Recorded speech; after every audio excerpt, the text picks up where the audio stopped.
Welcome to ষোলোআনা-বাঙালিয়ানা.com। এই মুহূর্তে আজকে আমাদের সঙ্গে রয়েছেন শিলাজিৎ। শিলাজিৎ দা, তোমার এই 2013-এ সিঙ্গিং ক্যারিয়ারটা কেমন চলছে?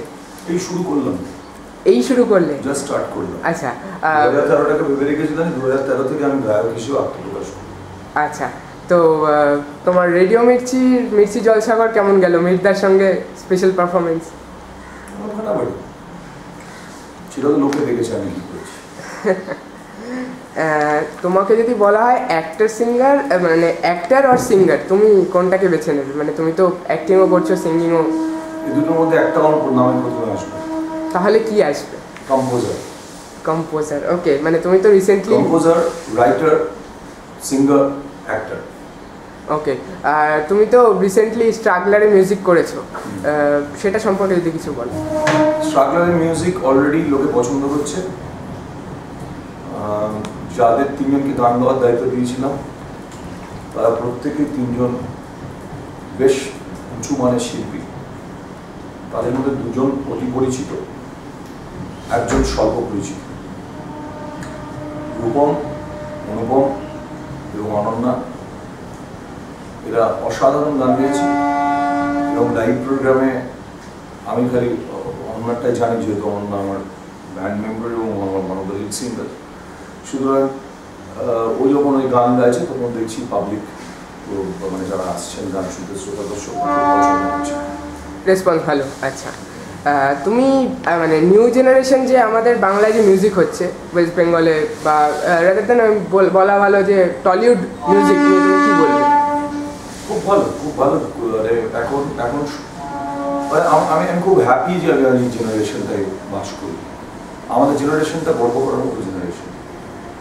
তোমার নিউ জেনারেশন মিউজিক ডিরেক্টর যারা আছেন তাদের মোটামুটি সবার সঙ্গে তুমি কাজ করেছো আর কি, তো এটা সম্পর্কে কি বলবে? মানে এদের নিউ জেনারেশন মিউজিকের মধ্যে সবার সাথে কাজ করেছি বলতে, এখন আমি রিসেন্টলি যাদের সাথে কাজ করেছি তারা হচ্ছে জয় সরকার আর অনুপম।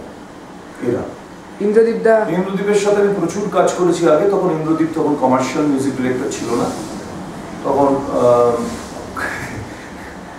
সুতরাং আমি বেশ অনেক গান গেয়েছি। এখন ইন্দ্রদীপ কমার্শিয়াল হয়ে যাওয়ার পরে আর আমি ইন্দ্রদীপের কোনো গান গাইতে পারি, মানে আমাকে ডাকে না গান গাই। আচ্ছা আচ্ছা, আমি জানি না, হয়তো একদিন আমি কমার্শিয়াল হবো, তখন ইন্দ্রদীপ ডাকবে। তোমার নতুন ব্যান্ড আমার কিছু এসে যায় না, আমার বালছে না, কারণ যখন যাদের প্রয়োজন হয়েছে তারা ডেকেছে। আমি কাউকে আমার জন্য কেউ ডাকেনি, আমাকে হেল্প করার জন্য ডাকেনি। আমি যারা আছে ইন্ডাস্ট্রিতে তাদের প্রত্যেকের জন্য, যারা এখন দাঁড়িয়েছে, বড় ডিরেক্টর হয়েছে বা কিছু হয়েছে আমাদের সময়, এদের প্রত্যেকেরই কিছু না কিছুভাবে কোথাও না কোথাও আমি কন্ট্রিবিউট করেছি, হয় কম পয়সা নিয়ে, বিনা পয়সায়, তাদের যাতে সাপোর্ট হয়। এটা আমার একটা আনন্দ যে আমি তাদের জন্য কন্ট্রিবিউট করেছি। এখন তারা আমাকে ঘুরে কন্ট্রিবিউট করলো কি না করলো আমার বাল ছেড়া যায়, কারণ আমাকে আমার জন্য চিরকাল জনগণ ছিল, আর I am talking to the জনগণ ডাইরেক্টলি। আমার মাঝখানে কোনো দালাল নেই। তোমার নতুন ব্যান্ড, এটা সম্পর্কে কি বলবে? মানে নতুন ব্যান্ড ফরমেশন আর কি। নতুন ব্যান্ডটা তো শিলাজিতের সাথে সমার্থক হয়ে গেছে। আমার প্রত্যেক বছরই একটা করে নতুন ব্যান্ড বাড়ে। তার কারণ প্রথম কথা হচ্ছে যে আমার মানে আমার যে স্ট্রাগলটা সাউন্ড নিয়ে, সেই সাউন্ডের স্ট্রাগল আমি ওই জন্যই বললাম যে আমি শুরু করলাম এখন, জাস্ট স্টার্টেড মাই কেরিয়ার। কারণ প্রবাবলি এবার শিলাজিতের কাছ থেকে যে জিনিসটা পাবে, এতদিন আমি যে ফরম্যাটটা তৈরি করে দিয়েছিলাম সেই ফরম্যাটটা চলছে। এই 5 piece ব্যান্ড বা 4 piece ব্যান্ড, এই structure, acoustic drums, bass guitar, lead guitar, এই স্ট্রাকচারটা, এই কজনে যে শো করা যায়, এই ইনস্ট্রুমেন্ট দিয়ে শো করা যায়, সেগুলো আমি ফরম্যাটটা তৈরি করে পপুলারাইজ করেছি। সেটা এখন চলছে। আবার ফরম্যাট ভাঙছিলাম, আচ্ছা, আবার এই ফরম্যাটে আসবে, আবার অন্যরকম ফরম্যাট একটা পশ্চিমবঙ্গ দেখতে পারবেন। আমি করছি, সুতরাং মনে করি। আচ্ছা, বিগ বস টাইটেল ট্র্যাক গাওয়ার অভিজ্ঞতাটা যদি একটু শেয়ার করেন। ভাবলাম আমি সো হ্যাপি যে আমাকে বিগ বসের, মানে আমার মধ্যে যেটা বস ব্যাপার আছে সেটা ওরা বুঝে আমাকে গান নিয়েছে, আমি পয়সা পেয়েছি, ওটা পপুলার হয়েছে, লোকে আমাকে প্রশংসা করেছে। আর তুমি হচ্ছে ফার্স্ট পার্সন যে আর কি বিগ বস টাইটেল ট্র্যাক গিয়েছে এবং বিগ বস হাউসে একই সঙ্গে ছিল আর কি। বিগ বস হাউসে থাকার অভিজ্ঞতাটা খুবই ইন্টারেস্টিং। আমি ওখানে থাকার পরে খুবই ইন্টারেস্টিং অভিজ্ঞতা। একটা অন্য ধরনের জীবনযাপন, একদিন বা দুদিনের জন্য। আমাকে ওরা বলেছিল গিয়ে ওখানে একটু অভিনয় করতে গেস্ট হিসেবে। তো যে অভিনয়টা এটাই যে আমি যেন গেস্ট হিসেবে এসেছি, আর কিছু না, মানে গেস্ট ইন দ্য সেন্স ওখানকার বাসিন্দা হিসেবে। আচ্ছা। তো আমি তো সেই জন্য যাইনি, আমি জাস্ট চমকাতে গেছিলাম। তো ভালো লেগেছিল। সবাই তো আমাকে ওখানে যে কজন ছিল প্রত্যেকে আমাকে, তারা আমাকে ভালোবাসে কিনা জানি না, আমাকে পছন্দ করে কোথাও, অ্যাটলিস্ট মুখের সামনে তো কেউ কিছু বলে না পছন্দ করে।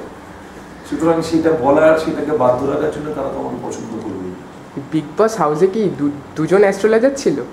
মানে একজনকে তো আমরা চিনি, রিনাউন্ড মহেশ জালান, আর একজন কি তুমি?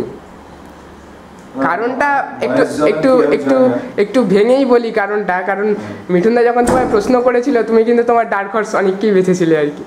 হ্যাঁ, শুধু ডার্ক হর্স অনেককে বাঁচিনি, আমি ডার্ক হর্স অনেককে বলেছিলাম অনেক চ্যাম্পিয়ন হবে, আর আমি এটাও বলেছিলাম যে কে 3 জন ফাইনালিস্ট হবে।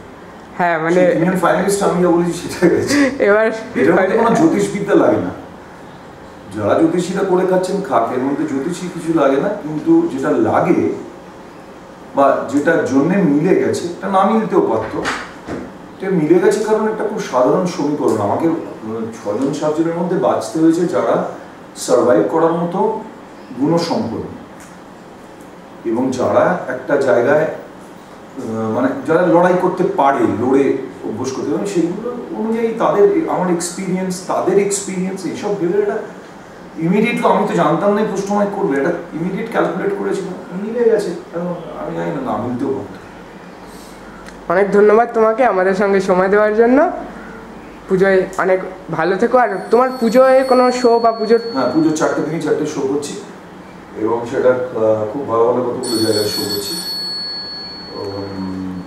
ভালো ভালো বলতে আর কি, প্রত্যেকটা কলকাতার সমস্ত শহর তখন সে ভালো। আচ্ছা বল।